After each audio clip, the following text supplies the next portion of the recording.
Hey guys, so today I am here with a very interesting topic which is the difference between iodometry and iodimetry reactions. And trust me guys, in this topic students tend to make a lot of confusion. Even me during my B Farm days I also used to get confused as if what is the actual difference between iodometry and iodimetry, because their names are also very much similar to each other, and so generally students used to get confused. So today after watching this video I know that your this confusion will be resolved. And yes, I would also like to say that this topic is very important with respect to your bachelor's examination, and also one or two MCQs generally are asked in JPAT or NIPER also. So, without further ado, then let us see what is the difference between this iodometry and iodimetry. So, at first, iodometry and iodimetry, these are the titration reactions. Okay. Now, let us begin with the first point. The first point states it is a in iodometry there is two redox reactions which occurs. Okay. Whereas in iodimetry, only one redox reaction will occur. Fine. So in iodometry, how many reactions? Two reactions. In iodimetry, just one redox reaction will occur. Now, next second point. Iodometry is indirect method of analysis, whereas iodimetry is a direct method of analysis. See, here I have a trick for you. See, in iodimetry, there is DI, right? And in direct method also there is DI. So, by that we can learn that iodimetry is related to this direct method of analysis. Whereas on the other hand, iodometry, it is indirect method of analysis. Clear? Okay, fine. Now the third point.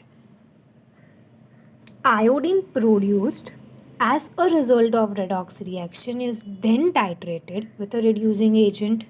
So what they are stating here, in the iodometry reactions, iodine is produced at first and then after it is reacted with a reducing agent. Okay. Whereas in iodimetry reactions, iodine solution is directly used. Okay, here we have seen that it is a direct method of analysis. So here iodine solution is directly used for the titration with a reducing agent. It means here we will be directly utilizing iodine to react it with a reducing agent. However, here it will be first produced and then reacted with a reducing agent. So I hope the third point is also clear. Now let us move towards the fourth point. See, iodometric reactions are more common method. Generally, in industries, this method is more preferred as compared to iodimetry, which is a less common method. Okay. Now the last point. Here we have seen that in iodometry there were two redox reactions which will occur. Okay. So what happens in the first reaction? Iodine obtained here is first oxidized in the first redox reaction. So here iodine will be at first oxidized and then after in the second redox reaction it gets reduced. Here it is as directly titrated with a reducing agent, so iodine will be here just only getting reduced. Okay. Here in iodometry, what happens? In the first redox reaction, potassium iodide is reacted with oxidizing agent. So what will happen now? Oxidizing agent is going to oxidize that potassium iodide and iodine is generated, iodine is produced. That is the first redox reaction. And in the second redox reaction, the iodine which is produced will be titrated or reacted with a reducing agent.